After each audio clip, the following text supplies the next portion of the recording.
అందరికీ నమస్కారం. మనం ఈరోజు కార్తీక పురాణంలోని 15వ రోజు అధ్యాయం చెప్పుకోబోతున్నామండి. కార్తీక మాస దీపారాధన ఫలం. జనక మహారాజా, కార్తీక మాసము యొక్క మహత్యము విను.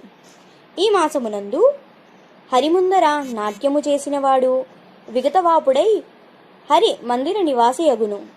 ద్వాదశి నాడు దీపమాలార్పణ చేయువాడు వైకుంఠమునకు పోయి సుఖించును.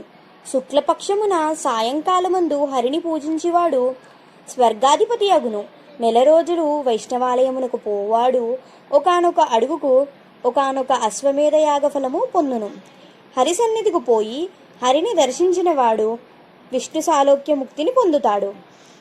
వైష్ణవాలయమునకు వెళ్ళినవాడు రౌరవ నరకమును కాలసూత్ర నరకమును పొందుతాడు. ద్వాదశి నాడు బ్రాహ్మణులతో హరిని భక్తితో గంధముతోనూ పూలతోనూ అక్షతులతోనూ ధూపములతోనూ దీపములతోనూ నైవేద్యములతోనూ పూజించవాని పుణ్యము అనంతము. ద్వాదశి నాడు వైష్ణవాలయమునందు గాని శివాలయమునందు గాని కోటి దీపములను వెలిగించి సమర్పించినవాడు దేవతల చేత కొనియాడబడి విష్ణులోకము చేరుకుంటాడు. నెల రోజులు దీపం పెట్టలేనివాడు ద్వాదశి నాడు, చతుర్దశి నాడు, పౌర్ణమి నాడు ఈ 3 రోజులు పెట్టవలెను. దైవ సన్నిధిలో ఆవు పాలు పోసి పితుకునంత కాలము దీపము నుంచిన ఎడల పుణ్యవంతుడవుతాడు. పరుని దీపమును బాగు చేసిన విగతవపుడవుతాడు. పరదీపము నశించినంతలో దానిని తిరిగి వెలిగించిన వాడు దారుణమైన పాపములను నశింపజేసుకొనును. ఈ విషయమందు ఒక కథ ఉంది, విను. మనిషిగా మారిన ఎలుక కథ. సరస్వతీ నది తీరమందు సృష్టి మొదలు పూజ నైవేద్యములు లేక జీర్ణించిన వైష్ణవాలయము ఉండేది. కార్తీక స్నానార్థం ఒక యతీశ్వరుడు ఆ సరస్వతీ నది తీరమునకు వచ్చాడు. ఆ వైష్ణవాలయాన్ని చూచి ఇది ఏకాంతమై తపస్సునకు అనుకూలముగానున్నది ఎంచి ఆ జీర్ణములయంది ఉన్న ధూళిని తుడిచి జలమును ప్రోక్షించి దగ్గరలోనున్న గ్రామమునకు దీప పాత్రలను తెచ్చి దీపము వెలిగించి హరికి సమర్పించి యతి సమాధిలో నుండెను. ఒకరోజు కార్తీక శుద్ధ ద్వాదశి నాడు ఒక ఎలుక ఆహారము కొరకు తిరుగుచు హరికి ప్రదక్షిణ చేసి మెల్లగా దీపమున సన్నిధికి చేరింది. ఎలుక తగులటచే వత్తి లోపలికి పోగా అందు నూనె తాగెను.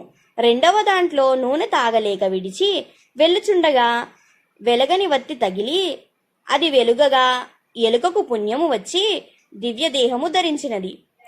యతి సమాధి నుండి లేచి దివ్యదేహదారాన్ని చూసి, నీవు ఎవరివని అడగగా, నేను ఎలుకను, గడ్డి గుంపులు భక్షించుచున్న నాకు దుర్లభమైన మోక్షము సంభవించినది. ఇది ఏ పుణ్యము చేతనో కలిగినదో నాకు తెలీదు. మీరు నా జన్మ వృత్తాంతము చెప్పవలసినది. నేను మీకు శిష్యుడను, నన్ను అనుగ్రహించండి అని అడగగా, యతి జ్ఞాననేత్రముతో చూచి, నీవు బహ్లికుడవు అనే నామంతో జైమిని గోత్రమున బ్రాహ్మణ కులములో జన్మించావు. బ్రాహ్మణతత్వం విడిచి వ్యవసాయము చేస్తూ బ్రాహ్మణులను నిందిస్తూ ఉండేవాడివి. నిషిద్ధ దినములలో కూడా శ్రద్ధాభోజనములు చేసి పాపము సంభవించినావు. వేదోక్త మార్గములను అనుసరించక స్నాన సంధ్యావందనములు మాని అవి చేయువారిని చూచి నిందించుచుండేవాడివి. నీకు సుందరి అయిన భార్య ఉండేది. ఆమె సాయము కొరకు శూద్ర స్త్రీని ఇంటి యందు ఉంచుకొని ఆమెతో సరసల్లాపాలాడుతూ నీ పిల్లలకు ఆమెతో అన్నము పెట్టించేవాడివి. శూద్రులకు పెరుగు, చల్ల, పాలు, నెయ్యి అమ్ముకొని వచ్చిన ధనమును భూమి లోపల దాచి ఉంచి నీవు మరణించినావు. ఇన్ని పాపములు చేసిన నీవు నరకమునందు అన్ని నరకయాతనల బాధలు అనుభవించి మరలా మూషికముగా జన్మనెత్తినావు. నీవు నూనె తాగినప్పుడు నేను వెలిగించిన ఆరిపోవు దీపమును నీవు వెలిగించి దాని మూలములుగా పుణ్యము సంపాదించినావు.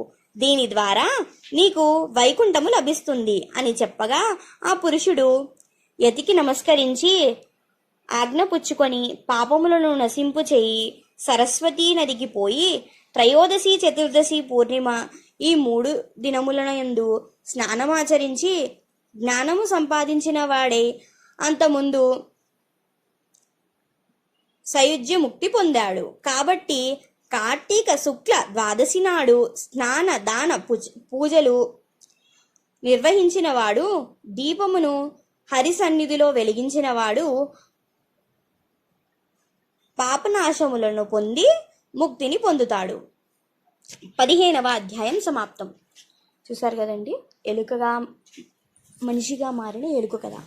ఈ విధంగానే మనకి ప్రతిరోజు కూడా ప్రతి ఒక్క అధ్యాయం నుంచి మనకి ఒక్కొక్క నీతి అనేది తెలుస్తుంది. కావున మీరు కూడా ఇలాగే ప్రతిరోజు కూడా ఈ నెల రోజులు కూడా కార్తీక పురాణాన్ని వింటూ మనం ఎంతో మార్పు చెందాలని, ఎన్నో తెలియని విషయాలు తెలుసుకుంటామని కోరుకుంటున్నాను. అలాగే ఈ కథ చెప్పినా విన్నా కూడా మనకు ఎంతో పుణ్యం వస్తుంది. కావున మీరు కూడా ఈ వీడియోని చూసి ఇతరులకు షేర్ చేసి, అలాగే నేను చెప్పడంలో ఎలాంటి పొరపాట్లు దొర్లినా కూడా మీరు కమెంట్ సెక్షన్లో మెన్షన్ చేయండి. ఖచ్చితంగా మరొకసారి నేను ఇటువంటి పొరపాటు జరగకుండా చూసుకుంటాను. నమస్కారం.